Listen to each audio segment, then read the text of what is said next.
عدت ختم ہونے کے بعد ایک دن مائی نذیرہ کی دوست اس کے گھر آئی۔ یہ دوست اس کی بچپن کی تھی، وہ ہر دکھ سکھ میں اس کی ساتھی تھی۔ اس کی سہیلی کا شوہر سعودی عرب میں کام کرتا تھا۔ سہیلی کے ہاتھ میں ایک تصویر تھی، وہ اپنی دوست کا ہمیشہ بھلا ہی چاہتی تھی۔ اس نے مائی نذیرہ سے کہا کہ مدینے میں ایک بوڑھا شیخ رہتا ہے، اس کی بیوی کو گزرے 1 سال ہو چکا ہے، وہ شیخ کسی عورت سے نکاح کرنا چاہتا ہے۔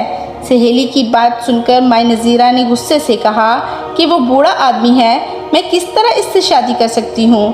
اس کی عمر 70 سال کے قریب ہے، جبکہ میری عمر 45 سال ہے۔ میرے بچے، رشتہ دار، میرے بہن بھائی کیا کہیں گے؟ مائی نذیرہ کی سہیلی اسے کہنے لگی کہ میں تمہیں بڑا مخلصانہ مشورہ دے رہی ہوں کہ اگر تم اس عربی سے شادی کر لو گی تو تمہاری حج کرنے کی خواہش پوری ہو سکتی ہے۔ اللہ کے مقدس گھر میں تمہیں حج کا موقع مل سکتا ہے۔ اس طرح تمہاری دعا بھی قبول ہو جائے گی اور تمہاری وہ خواہش جس کے لیے تم بچپن سے دعا کرتی آ رہی ہو، اللہ نے چاہا تو وہ بھی قبول ہو جائے گی۔ پیارے دوستو، حج کا نام سنتے ہی مائی نذیرہ کا دل موم ہو گیا اور وہ تو شادی کے لیے بالکل مان ہی گئی۔ اس نے کہا بس میں اپنے بھائیوں سے پوچھ لوں، پھر میں تمہیں 1 ہفتے کے اندر جواب دے دوں گی۔ مائی نذیرہ نے جب اپنے بھائیوں سے بات کی تو وہ غربت کے مارے بھائی، انہوں نے بھی اسی وقت شادی کی حامی بھر لی۔ جب مائی نذیرہ کے بھائی مان گئے تو 1 ہفتے کے بعد عربی شیخ سعودی عرب سے پاکستان آیا اور بڑی ہی سادگی کے ساتھ ان کی شادی ہو گئی۔ مائی نذیرہ کو کمرے میں بٹھایا گیا۔ شام کے وقت عربی شیخ مائی نذیرہ کا شوہر کھانستے ہوئے کمرے میں داخل ہوا۔ اس وقت مائی نذیرہ کی سہیلی اور اس کا شوہر بھی کمرے میں موجود تھے۔ عربی شیخ نے کہا کہ میری بیوی یعنی مائی نذیرہ سے کہہ دو کہ میری طبیعت ناساز ہے، لہٰذا میں کل سعودی عرب واپس چلا جاؤں گا اور میں سعودی عرب واپس جا کر تمہارے نکاح کو رجسٹر کراؤں گا، پھر تمہارے لیے ویزا اور ٹکٹ بھیجوں گا۔ ہم وہاں اللہ تبارک تعالیٰ کے حکم سے نئی زندگی کا آغاز کریں گے۔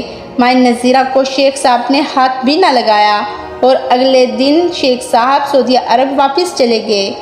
8 دن بعد مائی نذیرہ کا ویزا اور ٹکٹ آ گئے اور اگلے 1 ہفتے کے بعد مائی نذیرہ سعودی عرب پہنچ گئی۔ مائی نذیرہ کو ایئرپورٹ لینے کے لیے شیخ صاحب کا بیٹا پہلے سے ہی موجود تھا۔ وہ مائی نذیرہ کو عربی شیخ کے ایک بڑے سے گھر میں لے گیا۔ مدینے میں شیخ صاحب کا ایک بہت بڑا گھر تھا۔ اس گھر میں دنیا جہان کی تمام سہولیات موجود تھیں۔ وہاں نوکر چاکر تھے۔ وہ اپنی قسمت پر رشک کر رہی تھی کہ میں اتنے بڑے گھر کی مالکن بن گئی۔ اللہ نے مجھے ایک غریب گھر میں پیدا کیا اور میری قسمت اتنی اچھی کھل گئی کہ اللہ تبارک تعالیٰ کے شہر بھی آ گئی۔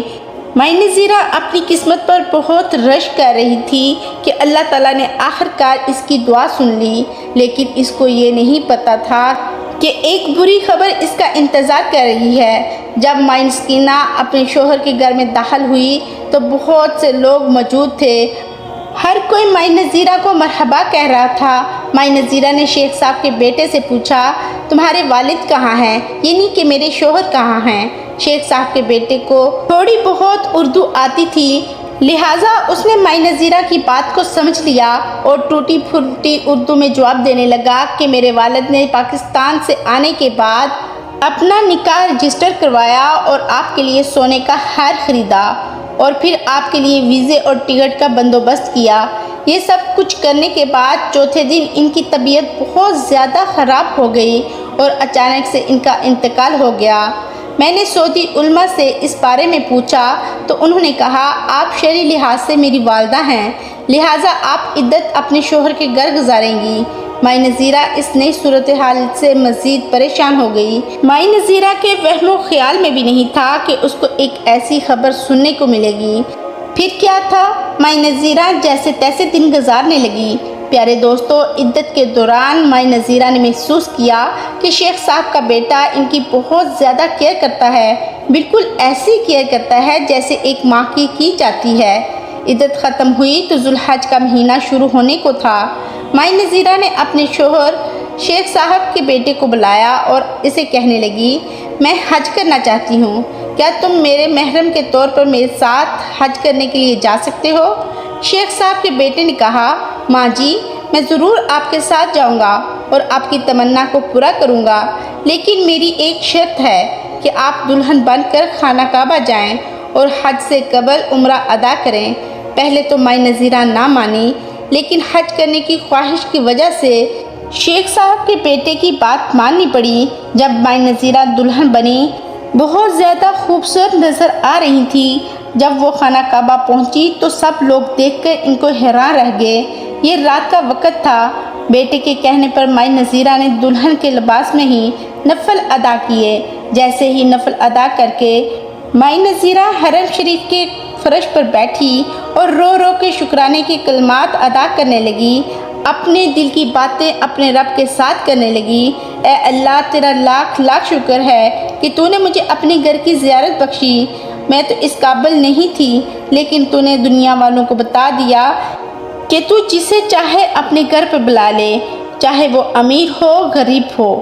اس کے لیے پیسے کا ہونا ضروری نہیں۔ ابھی وہ اللہ سے اپنے دل کی باتیں کر ہی رہی تھی کہ اس نے دیکھا کہ آسمان میں خانہ کعبہ کے اوپر کوئی نورانی مخلوق ظاہر ہوئی ہے۔ اس نورانی مخلوق نے بھی دعا کے لیے ہاتھ اٹھا رکھے تھے۔ یہ دیکھ کر مائی نذیرہ حیران رہ گئی، کیونکہ وہ مخلوق مائی نذیرہ کی طرح کی ہی دکھائی دیتی تھی۔ یعنی اللہ نے مائی نذیرہ کی دعا قبول کر لی۔ اس کے بعد مائی نذیرہ نے حج کیا اور پھر اپنی ساری زندگی خانہ کعبہ میں عبادت کرتے ہوئے گزار دی۔